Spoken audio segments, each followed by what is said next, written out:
Rampe. Reicht. 20, so ungefähr, Minuten Podcast über. Tja, heute reden wir über mein absolutes Lieblingsthema, nämlich über Interventionen. Yay! Ich freue mich. Und ich bin Simotier und zurzeit sitze ich zu Hause und komme ein bisschen dazu, mehr Sachen im Haushalt zu machen als sonst. Und manchmal male und zeichne ich noch Sachen. Ich bin schwarz-rund und bin zurzeit total schlecht da drin, meinen Haushalt auf die Kante zu kriegen, weil ich lang vergessene Hausarbeiten einreiche. Aber eigentlich schreibe ich Bücher. Gut. Ja, heute, wie schon angekündigt, sprechen wir über Interventionen und Protestformen. Und es bietet sich sehr an, weil wir ja die absolute Expertin zu diesem Thema genau da haben. Wir müssen die Mensch einladen, weil du es einfach bist. Es ist sehr einfach. Es gibt in Deutschland nur 2 Expertinnen zu dem Thema. Also die eine ist wirklich Expertin und die andere bin ich, die darüber auch geschrieben hat. Naja, ich denke, du darfst dich auch wirklich Expertin nennen. Na gut. Also die andere wirklich Expertin sitzt quasi auch hier, beziehungsweise drüben, weil wir über Skype aufnehmen. Aber wir sehen uns. Genau. Wir wollten ja damit anfangen, dass ich dich ein bisschen Sachen frage, beziehungsweise vielleicht ein paar Anregungen hast, wozu du Sachen erzählen willst. Und was mir gerade als eine sehr aktuelle Sache einfällt, ist, dass wir, genau, einfach so ein zeitlicher Faktor, wir nehmen gerade auf, es ist ungefähr Ende April, Anfang Mai, Corona-Zeiten, wir sitzen beide zu Hause, jeweils bei sich und sind quasi in Quarantäne. In Selbstisolation. Selbstisolation, genau. Und das Spannende ist halt mit diesen Zeiten, dass ganz viele Sachen, die vorher so unmöglich waren, remotely oder halt übers Internet von zu Hause aus zu machen, auf einmal alle möglich sind. Ja. So, alle Behinderten so, Ja, alle behinderten Studis, die ihr Studium geschmissen haben, sind so, ach so.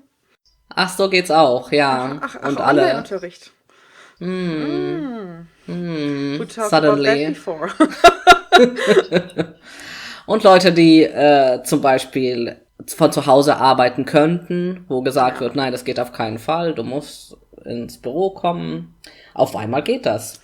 Und eine andere Sache, die aus so einer Behindertenperspektive manchmal sehr, sehr schwierig ist und wo ich glaube, wir beide auch so erlebt haben, dass wir auch dafür kritisiert werden teilweise, dass wir nicht bei so Aktionen mitmachen. Also der richtige Art von Aktivismus, wissen wir alle, Vorsicht, Ironie, ist ja, dass wir Menschen auf die Straße rennen und da ganz doll rennen und ganz weit. Ja, mit vorheriger Anmeldung und auch nur auf dem Weg, der abgestimmt war.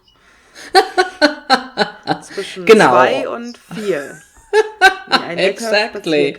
Ja.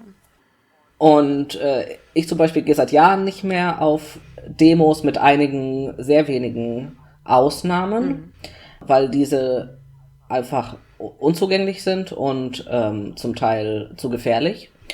Und auf einmal, jetzt, gibt's Online-Demos. Ja. Zum Beispiel habe ich jetzt gestern gelesen, dass es jetzt auch im Juni der Berliner CSD auch als Online-Ding, oh mein Gott, Online-Aktion passieren wird. Also zum CSD würde ich ja eh nicht gehen, aber vielleicht Tag auch nicht zum Online. Müssen wir offline sein an dem Tag und die Straße hoch runterladen. Genau. Genau, also das so vielleicht als Anstoß, als interessant, also dass diese sehr normig angesehene Interventionsform, nämlich die Demonstration auf der Straße mit 1000 anderen Leuten, ganz schnell eine Barrieresache ist. Vielleicht magst du dazu ein bisschen was sagen oder erzählen? Ja, voll, auf jeden Fall. Genau, ich mag immer gar nicht so gern sagen, dass etwas gut oder schlecht ist, muss ich dazu sagen. Also jetzt so aus, nicht privat, das wäre gelogen, das wissen auch alle, die mich kennen. Ich meine jetzt tatsächlich auf einer Ebene von einer Analyse. Also mein Forschungshintergrund ist die sogenannte Interventionsforschung. Und das Ziel davon ist nicht am Ende zu sagen, hier Prädikat gute Intervention, Prädikat schlechte Intervention. Das erhoffen sich Menschen immer so ein bisschen. Es geht eigentlich eher darum, ein bisschen mehr zu verstehen, warum Intervention und damit rauszufinden, was das Ziel von der Intervention ist, um dann zu gucken, ob dieses Ziel erreicht wird. Aber darin eigentlich relativ wertfrei zu sein. Und wenn wir uns jetzt zum Beispiel Demos generell angucken würden, wäre das relativ sinnfrei, das zu machen, weil Demos ja aus ganz verschiedenen Zielsetzungen heraus stattfinden. Und das, also wie du es gerade gesagt hast, und ich möchte dir da jetzt auf jeden Fall unbedingt zu nahe treten, weil dies ist eine Intervention, Yes. zu sagen, die sind ja barrierefrei und deswegen macht das keinen Sinn, ist total problematisch aus einer analytischen Perspektive, weil eine Intervention, also etwas, das stört, sag ich eigentlich lieber, weil es das einfacher zu verstehen macht. Ja. Wenn ich etwas stören möchte, dann muss ich dafür was tun. Und dieses, was ich tue, muss einen störenden Effekt haben. Heißt, darin sehen wir ja schon, dass es ganz viel darum geht, was ist das Ergebnis, und ganz wenig darum geht, was tue ich eigentlich. Ich habe ganz wenig Wahl da drin, was ich mache. Also das ist immer so ein bisschen, wenn Leute aus dem Westen analysieren, dass Leute sich anzünden als Protestform und sagen, ja, aber man hätte doch jetzt auch ein total cleveres Positionspapier einreichen können oder so. Ist halt, ja, was ist ein Dictatorship und niemand hört zu, also muss ich mich anzünden. Und das ist so ein bisschen das mit Demos generell. Ich fände es eigentlich spannend, dann über einzelne Demos zu reden. Und zum Beispiel, wenn wir die Geflüchtetenproteste in Berlin betrachten und da jetzt die Proteste eher um den O-Platz herum, da waren Demos ein total sinnvolles Mittel, weil alles andere Ressourcen verlangt, um sie durchzusetzen. Und es ging schlichtweg um Sichtbarkeit. Und Demos sind also physische Demos sind ein total gutes Mittel, um Sichtbarkeit zu erzeugen. Hey, hier ist ein Thema und das bringen wir auf die Straße, ne? Also das sagt Mensch ja auch immer. Und wenn das erstmal nur das Ziel ist, keine Gesetzesveränderung, also wenn das Ziel von der Demo nicht ist, wir gehen auf die Straße und deswegen wird das Gesetz geändert, sondern wir gehen auf die Straße und Leute reden über das Gesetz, dann kannst du die Demo auch gut konzipieren, dass sie ihr Ziel erfüllt und wir nicht alle burnt out sind, weil wir uns zu große Ziele setzen. Wenn du eine Demo machst für Vielfalt in der queeren Szene und das als Demo aufziehst, ist das eine ziemlich beschissene Idee, weil erstmal, wer will überhaupt Vielfalt in der queeren Szene? Wem bringt Vielfalt was? Wer ist gefährdet durch Vielfalt? Wer ist gefährdet durch Sichtbarkeitsformen? Also für wen ist Sichtbarkeit was Gutes und was Schlechtes? Für wen ist Vielfalt als Begriff etwas, das man sich anziehen möchte und darunter rumlaufen möchte und wer nicht? Das sind alles so Fragen, die aufkommen sollten. Und dann würdest du feststellen, hey, das Ziel ist total nett für mich als weißen Cis-Mann, der abled ist, aber das Mittel der Demo ist ziemlich scheiße dafür, weil wieder nur ich und meine 10 Peter, Horst und Frank-Friends da rumhängen werden. Ja. Heißt, wenn ich mehr Vielfalt in der Szene will, sollte ich mal gucken, wo ich zu viel Raum einnehme, was für Ressourcen ich habe, was machen die Clubs, also die queeren Orte. Also da gibt es dann einfach bessere Interventionsformen für. Aber anhand dessen dann zu sagen, oh, wegen dieser queeren Demo sind Demonstrationen generell schlecht, ist halt eigentlich nicht so richtig sinnvoll. Und deswegen liebe ich diesen Forschungszugang total, weil der mir erlaubt, meine eigenen Vorurteile und Biases gegen Protestformen ziemlich schnell abzulegen. Und zu sagen, hey, aus meiner Position heraus macht Demo gar keinen Sinn. Aber das sage ich auch, weil ich hier irgendwie sitze und Texte schreiben kann und mich in der Uni aufregen kann und ich Petitionen online ausfüllen kann, weil ich einen deutschen Pass habe und ne, also merkst du daran, was ich meine? Ja, voll. Also ist der Ansatz, plädierst du halt als Ansatz, dass Mensch erstmal guckt, welche Interventionsform oder welche Stören würde jetzt zu diesem Thema passen und was kann ich ausführen? Ja, genau. Ja, das ist auf jeden Fall ein ganz anderer. Du dachtest, ich rede viel darüber und du wüsstest schon alles und jetzt merkst du, wie viel wir zu dem Thema weiß. Das haut einiges um. Auf jeden Fall. Also auch dieses, genau, ich glaube meine Kritik an so Demos auf der Straße war ja oft es ist einfach schwierig, aus meiner Sicht als behinderte Person da mitzumachen, weil halt ich nicht schnell laufen kann und diese Gefahr mit, wie heißt das? falls die Bullen mit Pfefferspray ankommen, was ja eine große Gefahr ist für Menschen, die zum Beispiel Asthma oder andere Atemwegserkrankungen haben, oder Leute, die SSRI-Antidepressiva nehmen. Ja. Das ist halt eine tatsächlich physische Gefahr. Genau, ja klar. Aber die Demo kann ja trotzdem auch stattfinden, auch wenn ich jetzt nicht hingehe. Genau, und ich glaube, das ist das, was wir ungern hören in Behindertendiskursen. Weil Behindertendiskurse sind das ist total spannend, wenn du vergleichst, wie Behinderung und Intervention debattiert wird in verschiedenen Ländern. Aber jedes Land denkt, es wäre so eine globale Antwort. Und total losgelöst vom regionalen Kontext. Das klingt jetzt super theoretisch. Was ich damit meine ist, in Deutschland diskutieren wir nicht Barrieren und Zugänge losgelöst davon, dass wir in Deutschland sitzen, sage ich jetzt mal.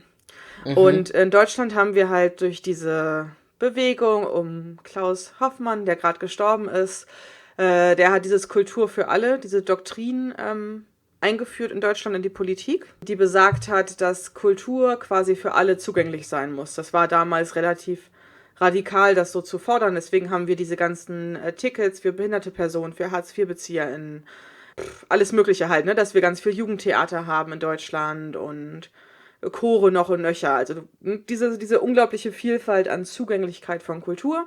Natürlich ist da noch super viel zu tun, aber trotzdem, also wenn wir es weltweit vergleichen, ist das schon krass. Und mit diesem total legitimen Grundanspruch gehen wir quasi auch in Diskurse um Behinderung und Protestformen. Dieses Protest muss doch für alle da sein, aber das macht halt zusammen mit Intervention, Störung und Protest relativ wenig Sinn. Weil dann muss es etwas sein, was sehr, sehr normkonform ist. Weil wenn wir jetzt sagen würden, okay, wir machen jetzt keine Demos mehr für die Rechte von Geflüchteten, weil das schließt irgendwie 5 weiße Behinderte aus. Ich sag's jetzt mal so hart. Ja. Wäre ja eine absurde Konsequenz. Was wäre dann die Alternative, um die gleiche Form von Störung hervorzurufen? Also Demos sind ja eine Störung von der Infrastruktur letztendlich, ne? Also wir haben Verkehr, das finden wir für Kapitalismus sehr wichtig, Menschen müssen arbeiten gehen. Und eine Demo stört diesen Ablauf. Ganz physisch in der Realität. Oder stört den Zugang zu einem Parlamentsgebäude oder. Dann wäre die einzige Alternative mit der gleichen Konsequenz, weil E-Mail-Fluten sind nicht das gleiche wie Postfluten, also jemanden mit Briefen zu fluten. Und selbst das hat heutzutage keinen Effekt mehr. Das ist so, das machen wir die ganze Zeit. Also manchmal kriegen wir dadurch das hin, dass eine Abschiebung verschoben wird. Ich mache dann auch mit, ich finde das auch wichtig. Aber wir werden dadurch nicht das Asylgesetz ändern. So, das müssen wir einfach einsehen. Heißt, das Einzige, was so eine systemumgreifende Störung kreieren könnte, wäre Hacking. Also Computerhacking. Und jetzt ist halt die Frage, ist Computerhacking zugänglicher für die breite Menschheit und explizit für die Gruppe, die sich ausdrücken will? Wenn du als Geflüchteter auf der Straße sitzt, weil du nicht in dem Heim dich aufhalten willst, wo du zugewiesen worden bist oder generell legalisiert bist, kannst du dann an einer coolen Hacking-Aktion teilnehmen? Wahrscheinlich eher nicht. Genau, also und ich wünsche mir immer solche Diskurse, aber ich merke, dass gerade privilegierte behinderte Leute es sich sehr, sehr einfach machen. Da ist eine Barriere, deswegen ist das behindertenfeindlich, deswegen muss ich nichts machen, außer mich für coole, neue Schwerbehindertenausweisdesigns einzusetzen. Und dann bleiben alle in ihrer privilegierten Protestbubble, statt zu sehen, okay, die protestieren auf eine Art, die mir nicht zugänglich ist, aber das ist nur, weil die so verdammt wenig Zugänge haben. Und wenn dann eine, ich sage mal, queere Veranstaltung sagt, yay, wir gehen auf die Straße für mehr Vielfalt, das wäre der Ort, wo wir kritisieren sollten. Ja. Und sagen sollten, hang on. Ob wir jetzt oder in 3 Monaten auf die Straße gehen, ist dafür völlig Wurst. Nehmt euch doch lieber 3 Monate, um nochmal zu überprüfen, ob das so Sinn macht. Wenn Geflüchtete heute ein neues Gesetz gibt, was sie betrifft und die in einer Woche Protest ausüben müssen, macht nur das Sinn, so. Ja. Genau, das ist so quasi mein Forschungszugang und ich merke halt als behinderte Person, ist es gut, das sich immer mal wieder wachzurufen. Es geht nicht nur um meine Zugänge, sondern es gibt ganz viele Gründe, warum ein Mensch Ausschlüsse erfährt. Und alle haben ein Recht darauf, da zu stören und zu sagen, hey, this really sucks. Ja, auf jeden Fall, regt viel an. Was mir auch einfällt, ist dann wenn man jetzt aus so einer Behindertenperspektive sich das anguckt und vor allem aus einer aktivistischen Perspektive oder behinderungsaktivistischen Perspektive, da gab's ja auch Interventionen von behinderten Leuten, dass jetzt nicht unbedingt Demos waren, aber dass halt störende Aktionen waren, wie, jetzt erinnere ich mich nicht hundertprozentig, weil ich gerade sehr in diesem US-Diskurs bin, worüber wir später noch reden werden, aber da gab es ja auch in Deutschland während der Krüppelbewegung in den 80ern diese Störungen nicht durch Demos, sondern durch das Sprengen von Veranstaltungen. Genau, das war total üblich. Weil das passt ja jetzt total, also genau, irgendwie macht es bei mir jetzt Klick mit diesem, wo du meintest, die Zugänge, wenn jetzt eine öffentliche Veranstaltung stattfindet, ist diese ja meistens Rollstuhl zugänglich. Also konnten dann die Aktivistinnen hingehen, wo jetzt irgendwelche Politiker gelabert haben und konnten dann vor Ort stören. Genau. Ja, und das war halt in dem Moment die sinnvollste Form. Und war das zugänglich für Leute mit Kindern? Nicht unbedingt. Aber es ist halt eben ein Unterschied, ob du eine Intervention oder einen Protestmoment unzugänglich machst oder ob du deine generelle Bewegung unzugänglich machst. Und das wird oft gleichgesetzt. Stimmt, ja. Und das ist halt total schwierig, weil das ist so ein bisschen, ich sage immer so ein bisschen, die Intervention ist der Krisenmoment einer Bewegung. Im Sinne von, wenn du als Mensch, ne, generell bist du nett, generell bist du bemüht, kein Arschloch zu sein. Aber sagen wir dir, passieren heute 15 schlechte Sachen. Und dann fragt dich abends jemand, kannst du mir damit helfen? Deine Antwort wird wahrscheinlich darauf anders ausfallen wie an einem guten Tag. Stimmt, Weil du einfach weniger Ressourcen hast, weil du gerade in einem Krisenmoment bist. Und das ist ja quasi das, was in einer Bewegung passiert.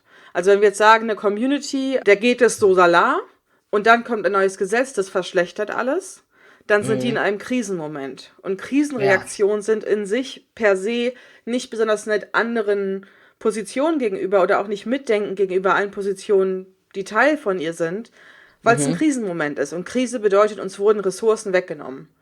Ja. Und es ist schwierig, Communities nur anhand ihrer Krisenreaktionen abzuurteilen. Das heißt nicht, dass das alles nicht diskutiert werden soll, sondern unbedingt bitte immer, aber in der Breite. Ja. Verstehst du, was ich meine?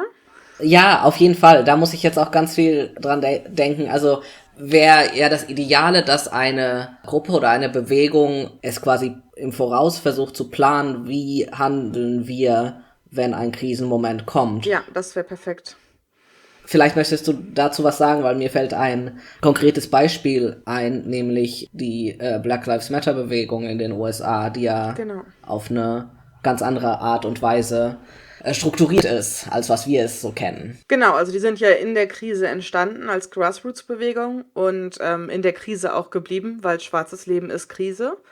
Ja. Das ist ganz wichtig, ne? Black Lives Matter hat nicht angefangen, weil auf einmal wer erschossen worden ist, sondern es war irgendwie der Tropfen auf ein Fass, was schon die ganze Zeit am Überlaufen war quasi. Und die haben sich entschieden, dann mehrere Punkte als Manifest aufzuschreiben. Und diese Punkte werden immer spezifischer, welche sozialen Gruppen welche Rolle übernehmen sollen.